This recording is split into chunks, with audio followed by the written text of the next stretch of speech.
사주를 보러 가면 제일 먼저 듣는 말이 있죠. 일간이 무엇이시네요. 그런데 정작 그 일간이 뭔지는 아무도 설명해 주지 않아요. 안녕하세요. 서단입니다. 오늘은 그 한 글자 이야기해 보려고 합니다. 사주 8글자 중에서 나 자신을 가리키는 글자, 그게 일간입니다. 겁먹으실 얘기는 하나도 없어요.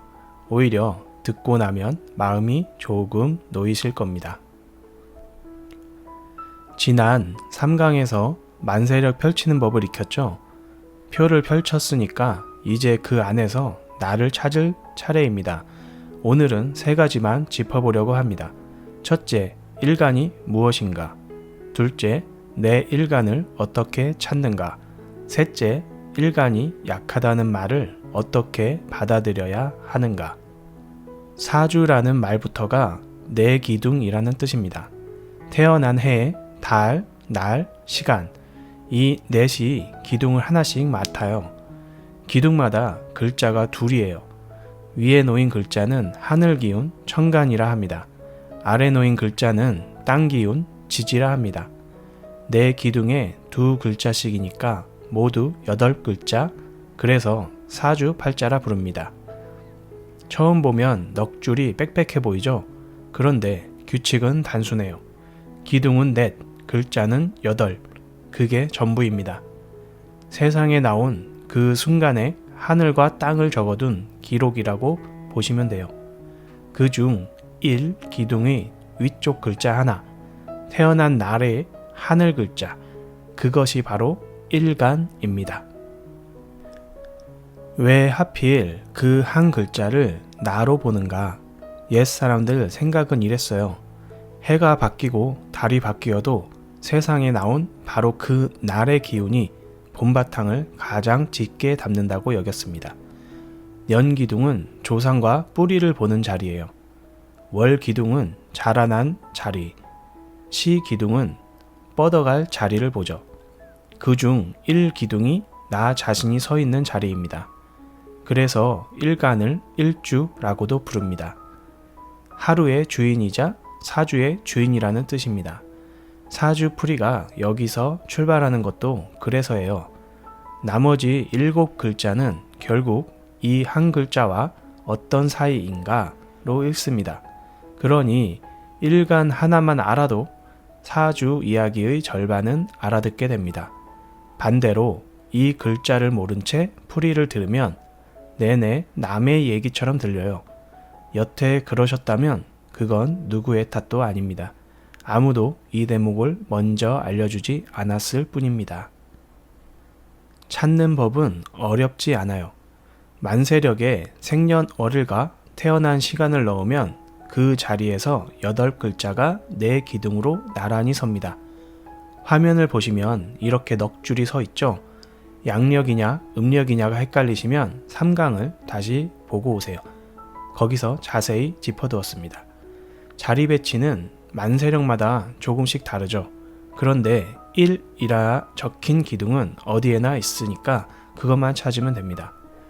그 1 기둥이 위쪽 글자 하나, 그것이 일간입니다. 아래 글자는 일지라 합니다. 땅 기운 쪽이라 오늘은 잠시 접어둘게요. 한자가 낯설어도 괜찮아요. 요즘 만세력은 한글을 나란히 적어주거든요. 갑이라 적혀 있으면 갑목이라 읽으면 돼요. 외울 것도 셈할 것도 없어요. 만세력이 자리를 잡아주니까 아, 내 일간은 이 글자구나 하고 짚기만 하면 됩니다. 예를 하나 들어볼게요. 어떤 사람의 1 기둥이 갑자라고 해보겠습니다. 위 글자가 갑이고 아래 글자가 자예요. 그러면 이 사람의 일간은 갑, 흔히 갑목일간이라고 부르는 그것입니다. 하나 더 볼까요? 1 기둥이 이모인 경우에요. 위 글자가 임이니까 일간은 임수예요. 아래 오는 일지입니다. 이렇게 보시면 돼요. 글자는 늘 10중 하나로 나옵니다. 갑을병정, 무기경신, 임계, 이 10자 밖으로는 나오지 않아요. 3강에서 쓰던 도사력이든 다른 만세력이든 이름표가 붙는 자리는 같으니까 괜찮아요. 참고로 화면에 띄운 8글자는 설명하려고 지어낸 거라 누구의 사주도 아니에요. 지금 만세력을 펼쳐 1기둥 위쪽 글자를 한번 짚어보세요. 오늘 강의가 훨씬 가깝게 들릴 겁니다. 일간이 될 수 있는 하늘 글자는 모두 10개입니다. 이 10은 다시 오행, 목화, 토, 금, 수로 두 글자씩 나뉩니다.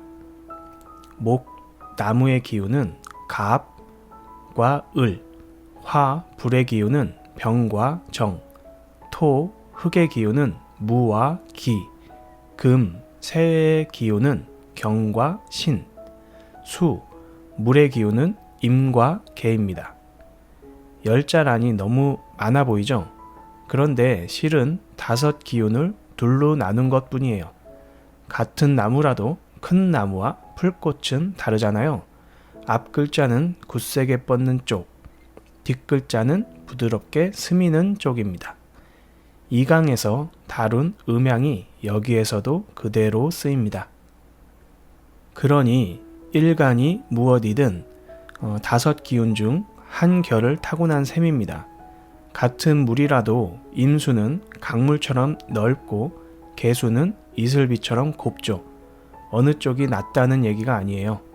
쓰임이 다를 뿐입니다. 강물은 배를 띄우고 이슬비는 마른 잎을 적십니다. 오행이라는 말 자체가 낯설다면 이 강을 먼저 보고 오면 한결 편해요. 간목은 어떤 성격이고 병화는 어떤 성격인가? 그 이야기는 좀 깁니다. 따로 자리를 마련해서 하나씩 풀어볼게요.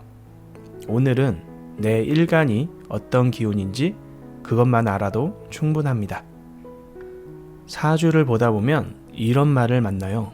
일간이 약하다, 신약하다. 그 말에 덜컥 겁먹는 분들이 많아요. 무슨 흠이라도 잡힌 것처럼 말이죠. 그런데 저는 이렇게 봅니다. 일간이 강약은 우열이 아니라 결의 차이입니다. 강약이라는 것도 일간 혼자 정해지는 게 아니거든요. 태어난 달의 기운, 곁에서 선 글자들이 얼마나 거들어 주느냐로 갈립니다. 그러니까 약하다는 말은 사람을 평가한 말이 아니라 8글자의 짜임을 설명한 말일 뿐이에요. 일간이 강하면 제 뜻을 밀고 나가는 힘이 셉니다. 옅으면 주변과 어울려 부드럽게 풀어가는 결이 있어요. 어느 쪽이 낫다 할 수 없습니다. 강한 사람은 굽힐 줄 아는 법을 곁들이면 되고 부드러운 사람은 제 뜻 세우는 법을 곁들이면 돼요. 약하다는 말은 흠이 아닙니다. 어떻게 살면 편한지 일러주는 실마리입니다. 오늘의 옛 말씀입니다. 중용 첫머리는 이렇게 시작합니다. 천명지위성, 솔성지위도. 하늘이 명한 것을 본성이라 하고 그 본성을 따르는 것을 길이라 한다. 그런 뜻입니다. 제가 눈여겨보는 대목은 고치라가 아니라 따르라 라고 적힌 자리입니다. 타고난 본성을 갈아엎으라 하지 않습니다. 일간도 그 하늘이 준 본성의 한 이름입니다. 간목으로 태어났으면 간목의 길이 있고 개수로 태어났으면 개수의 길이 있습니다. 남의 길을 걸어야 훌륭해지는 것이 아닙니다. 옛날 어느 마을에 남들처럼 되고 싶어 애쓰던 젊은이가 있었습니다. 목소리 큰 사람을 부러워해서 억지로 목청을 높이고 뻗대는 사람을 흉내내다 도리어 마음이 자꾸 시들었죠. 지나던 노인이 그 결을 알아보고 일러주었습니다. 낮은 대로 스미어 두루 적시는 물이 결이니 불이 되려 애쓸 것 없다고 했습니다. 물은 물대로 온 밭을 살린다고요. 젊은이가 제 결을 받아들이자 비로소 얼굴에 웃음이 돌았습니다. 요즘도 다르지 않아요. 손안의 화면으로 온종일 남의 하루를 들여다보다가 제 하루가 유난히 초라해 보이는 날이 있죠. 그건 모자라서가 아니에요. 남의 결을 자로 삼아 제 결을 재고 있어서 그렇습니다. 자를 바꾸면 됩니다. 오늘 하루만큼은 남과 견주는 대신 나는 어떤 결인가를 한번 물어보시면 좋겠어요. 그 물음의 첫 글자가 바로 일간입니다. 천천히 알아가도 늦지 않습니다. 오늘 이야기는 글로도 적어두었어요. 사주토닥 블로그에 사주일간이란 나를 뜻하는 글자 쉽게 찾고 이해하기 편이 있습니다. 10글자가 각각 어떤 결인지 만세력 어디를 봐야 하는지 차분히 적어두었습니다. 다시 확인하고 싶을 때 열어보시면 돼요. 글 끝에는 무료 만세력으로 가는 길도 함께 연결해뒀으니 설명란에 링크를 걸어두었습니다. 오늘 이야기를 세 줄로 줄이겠습니다. 하나, 일간은 태어난 날의 하늘 글자, 곧 나 자신입니다. 둘, 만세력 1 기둥의 위쪽 한 글자만 보시면 됩니다. 셋, 강약은 우열이 아니라 결의 차이입니다. 일간 하나로 사람을 다 알 수는 없으니까요. 그래도 내가 어떤 기운을 타고났는지 아는 일은 나를 다독이는 첫 글자를 떼는 일과 같습니다. 강하면 강한 대로, 옅으면 옅은 대로. 이미 자기다워서 좋습니다. 다음 5강은 오행이 없는 사주 정말 안 좋을까가 준비되어 있습니다. 금이 없으면 돈이 샌다는 말 한 번쯤 들어보셨죠? 그 말이 정말 맞는지 다음 시간에 짚어보겠습니다. 오늘도 끝까지 들어주셔서 고맙습니다. 감사합니다.